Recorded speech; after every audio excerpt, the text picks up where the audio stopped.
이 링크를 통해서 더 많은 NJ 채널의 Q&A 생각을 공유할 수 있습니다. 학교 다니면서 그 엑스트라 액티비티, 예를 들면 무슨 리서치 어시스턴트를 하거나 티칭 어시스턴트를 하거나 아니면 무슨 어떤 연구, 그러니까 결국 리서치 어시스턴트인 것 같아. 아까 얘기한 그 친구가 계속 교수님이 하시는 연구나 어떤 랩이 있으면 그 여기서 랩에서 도와주고, 그 다음에 뭐 시간으로 뭐 페이를 받거나 뭐 이런 것들을 아까 말씀하신 것 좀 간단하게 좀 이야기해 줄 수 있을까요? 와서 느꼈던 거는 생각보다 일할 수 있는 기회가 꽤 많고, 학교 안에서 뭐 TA, RA 이런 잡 오프닝이 수시로 나고 그걸로 돈을 벌고 있는 친구들이 생각보다 많아요. 그리고 그 중에서 사실 저는 좀 운이 좋았던 게 NIU에 건축학과가 없고, 근데 건축이 필요한 인턴을 뽑고 학교 이름 있었고. 지어줄까요? 상관없어요. 오케이. 예. 건축을 할 줄 아는 인턴을 뽑고 있었고, 하는 일들이 다 제가 했던 일들이고, 이래서 운이 좋게 또 그 일을 학교 안에 사무실에서 하기 시작했죠. 그리고 저는 이게 준비하시는 분들한테 좀 뭔가 좀 더 위안이라고 말하는 게 맞는지 모르겠지만 좀 더 마음에 부담을 덜 수 있는 이야기가 됐으면 좋겠는 게, 저도 이제 오기 전에 재정 계획을 하면서 이 정도 내가 돈을 모았고 등록금으로는 이만큼이 나갈 거고 생활비로는 이만큼이 나갈 거고, 이게 되게 막 빠듯했고 어려웠고, 그러면서 이게 맞는 걸까가 되게 컸었는데, 와보니까 돈을 벌 수 있게 됐고, 이 학교 안에서 일을 구하면 시급이 정해져 있어요. 지금의 시급으로는 대학원생 기준으로 시간당 30불이거든요. 그래가지고 이제 최대로 일할 수 있는 시간은 일주일에 20시간.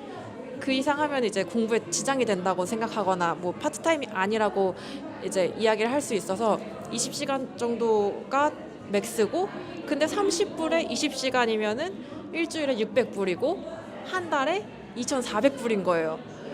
그렇게 이제 일을 시작하게 되니까 뭔가 여기에서 오길 잘했다, 첫 번째로 들었고, 그리고 생각보다 살만하다 이렇게 일할 수 있는 기회가 있구나.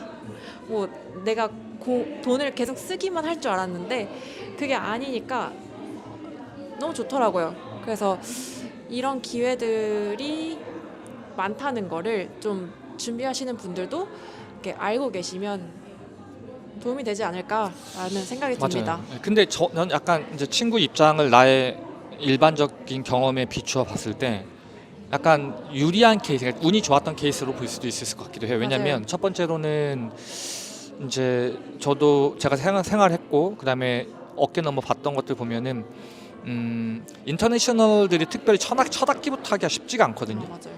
인터내셔널 어떤 학교 같은 경우에는 막 뭔가를 제출해야 되는 케이스들도 있고, 그다음에 교수님들과 유대 관계도 첫 학기 때 뭔가 완성되기가 좀 쉽지도 않은 뿐더러, 그리고 어떤 학교 같은 경우는 지금 친구가 얘기한 게 하프타임, 풀타임 나눠지는데, 뭐 하프타임을 하던 풀타임을 하던 결국 뭐 월급이 나오고 그 다음에 학비까지 주는 학교도 있어요. 학비 반액과 전액을 면제해 주는 학교도 있어요. 프로그램도 있고.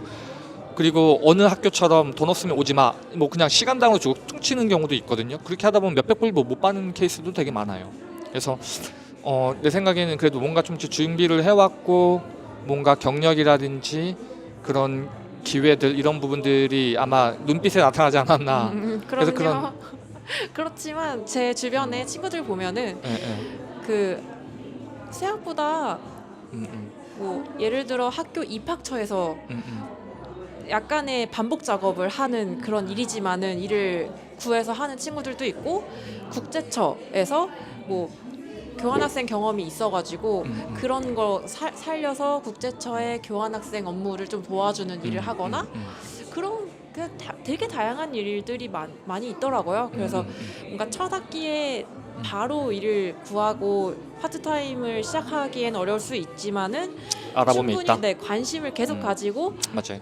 뭔가 그걸 포착하면은 충분히 할 수 있을 거라고 저는 생각해요. 만약에 뭐 첫 학기 때 혹은 1년 차 때 그런 기회가 없거나 못 구하면 내 생각엔 최대한 공부랑 맞아요. 기초 체력을 높이는 게 언어에 대한 기초 체력을 높이는 게 제일 좋은 전략인 것 같고 그 뒤부터는 오히려 이렇게 연구 같은 것이나 이런 거 인볼브가 되면 좀 더 다양한 경험을 할 수가 있으니까 그런 케이스들은 무조건 하면 좋을 것 같아요. 찾아서. 그렇죠? 저도 굉장히 많이 했거든요. 그래서 저는 3개까지 했어요.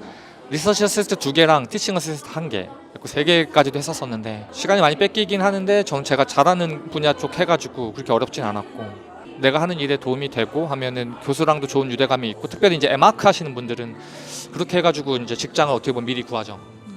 미리 스튜디오 때 전략적으로 교수님 수업을 신청을 하고 그분과 좋은 스튜디오 관계 임프레션을 남기고 그 다음에 그쪽으로 취직하는 케이스도 꽤 많이 제가 봤거든요. 결국 우리는 외지인이고 그분은 거기에 고인물이기 때문에 어떻게든 소개라든지 여러 가지 것들을 막 해주고 또 그 사람들의 그게 잡이야. 학생들을 테이크하는 게.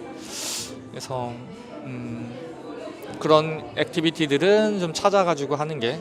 예. 근데 진짜 첫 학기부터 한 건 정말 대단한 것 같네요. 맞아요. 저 예. 그 취직 소식을 듣고 네. 울었습니다. 그러니까 진짜 그거 진짜 저 거의 못 본 것 같아요.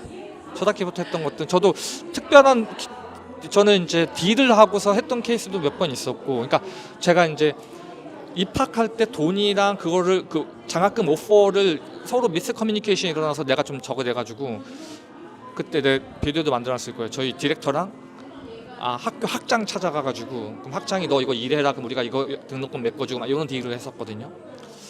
그리고 이제 또 그것도 있어요. 그 친구가 실무 경험을 아무데 하고 가니까 그런 맞아요. 부분들에 대해서 당연히 객관적으로 봤을 경우에는 좀 더 유스풀한 인재가 벌써 다양한 일들을 할 수 있는 그런 게 또 좋은 이제 작동이 되지 않았나. 네.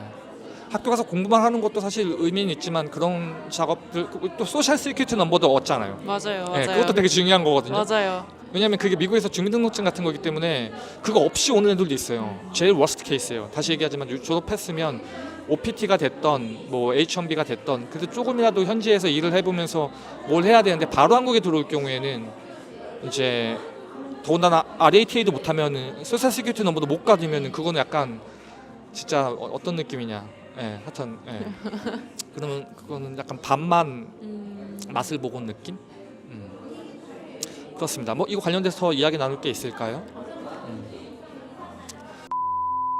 프로그램에 대해서 조금 수업에 대해서 아까 이제 말씀하신 어떤 이런 빅데이터라든지 아니면 네트워크 아나리시스 제가 그거를 좀 설명을 드릴게요. 내가 얘기했을 때 듣고만 있었는데 차라리 2번 반복될 것 같아서 제가 녹화할 때 얘기하는 게 나을 것 같아서 네. 한번 이야기 한번 해보세요. 저희 과는 일단 도시 관련된 데이터를 다루는 게 가장 큰 방향성이고 세부적으로는 일단 5개 정도의 필수 과목이 있고 나머지는 선택 과목으로 채워져요. 5개의 필수 과목은 이제 데이터 사이언스의 기본 그리고 좀 어드밴스드 데이터 거버넌스, 에틱스 그리고 캡스톤 프로젝트 하고 이제 그 사이사이의 선택 과목을 자기 주제에 맞춰서 듣는 그런 2년 과정이고요.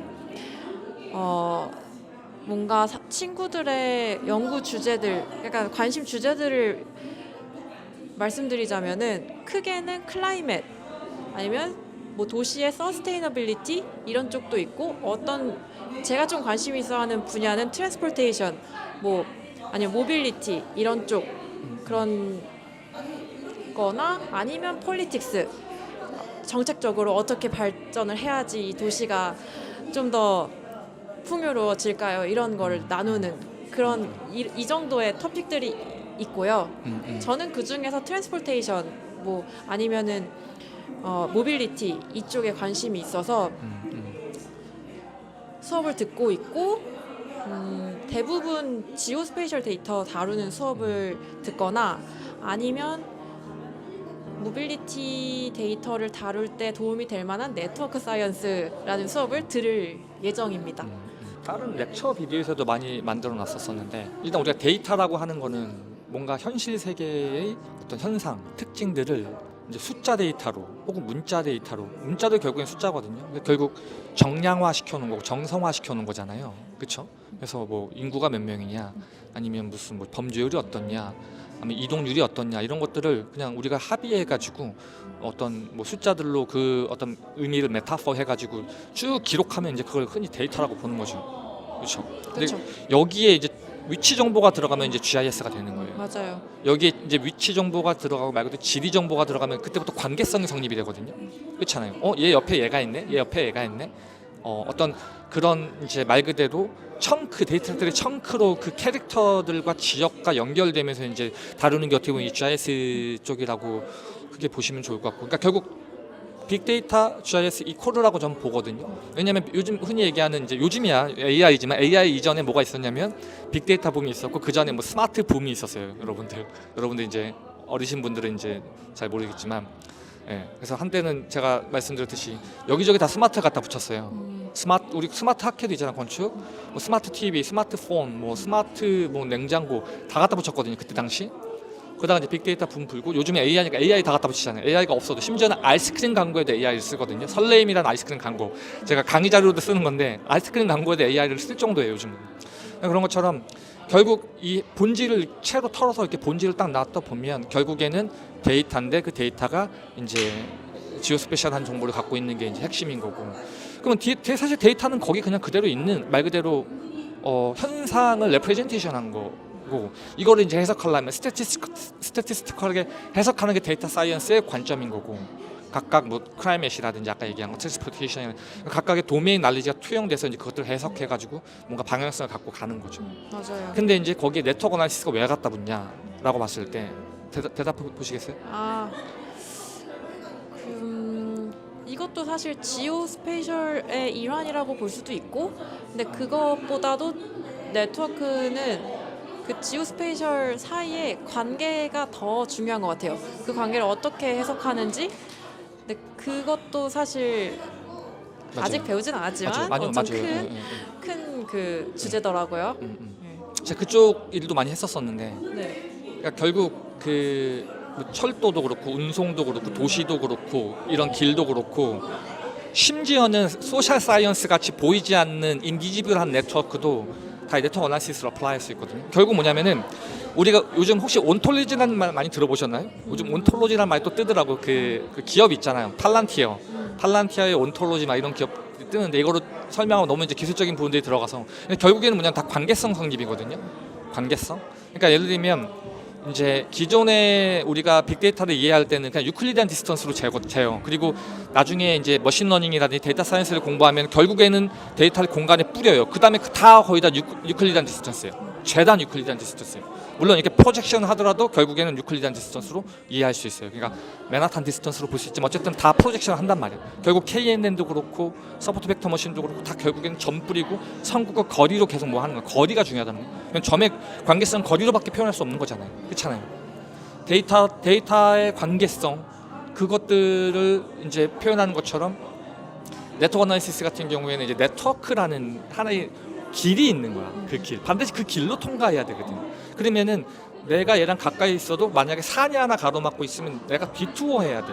근데 디투어 할 때 예를 들면 우리가 이제 저걸로만 보자고요. 그러니까 뭐 트랜스포테이션 그러니까 트래픽만 계산했을 경우에 내가 디투어를 했을 경우에 딴 쪽도 디투어 할 거 아니야. 그럼 여기는 웨이 값이 엄청나게 올라가겠죠. 딴 쪽은 웨이 값이 떨어지고 내비게이션 시스템도 마찬가지잖아요. 그러니까 거리로 갈래 시간상으로 갈래 우리가 할 때마다 파스가 바뀌잖아요. 실시간 데이터 그 트래픽 추적해가지고 그런 식으로 기존의 데이터를 해석할 때 좀 더 그 관계성에 대한 레이어가 또 되게 로바스트하게 들어갈 수 있는 거죠. 저도 그쪽 관련된 리서치 할 때도 보면 결국에는 이게 그래프거든요. 네트워크 어나리시스가 결국 그래프예요. 아시죠? 제 비디오 되게 많이 만들어놨거든요. 그 관련해서. 결국 그래프예요. 그래프는 간선이 있고 그러니까 노드가 있고 간선이 있거든요. 점과 선으로 연결되어 있는 거예요. 근데 점이 두 개가 있고 선이 이렇게 연결되면은 길이 값이 되게 많이 나올 거예요. 유클리디안 디스턴스부터 넓게 나온단 말이야. 네트워크 디스턴스가. 그런 것처럼 결국 그래프고 이 그래프는 디스크릿한 정보를 다뤄요. 네. 그런데 이제 우리 삶의 많은 GIS 정보가 다 디스크릿이에요. 다 디스크릿이야. 왜냐하면 점으로 표현되거든요. 다 벡터로 표현되거든요. 그러니까 다 디스크릿이에요. 이 디스크릿한 정보를 되게 이제 컨티뉴어스한 정보로 프로젝션하는 것도 되게 중요한 기술 중에 하나거든요. 그래서 뭐 이건 이제 제가 기술적인 부분들 비디오를 많이 만들었기 때문에 궁금하시면 제 링크 댓글 좀 달아놓을 테니까 그거 보시면 좋을 것 같고, 어쨌든 정리를 하게 되면 이제 지금 하시는 것들은 결국 다 데이터를 공부해야 되는 거고, 그렇죠? 데이터를 이해하기 위해서는 당연히 이제 코드를 공부해야 될 것이고, 그러다 보면 이것들을 숫자적으로 이해하기 위해서는 어떤 통계적인 부분에 대해서는 통계라는 도구가 하나 있고, 그다음 도메인이라는 도구가 있고, 이것들을 가지고 아까 얘기한 여러 가지 쿠킹 레시피에 맞춰서 내 리서치라든지 내가 하고자 하는 걸 웅변하고 뭐 그런 쪽일 것 같아요. 크게 보면 맞아요. 거의 그리 맞아요. 하거든요, 다들. 네. 일단은 제가 공부를 다시 결심한 것도 데이터를 공부해보자. 이게 좀 큰 목표였고 그거에 맞춰서 공부를 하고 있습니다. 근데 제가 건축학부 출신으로서 건축은 계속 갖고 있거든요. 건축과 도시 이게 무의식으로 저의 갖고 있지. 그럼 네, 저의 가장 큰 주제이긴 해서 맞아요. 이쪽의 데이터를 다루는 거를 공부를 하다 보니 이 방향성으로 흘러가고 있어요.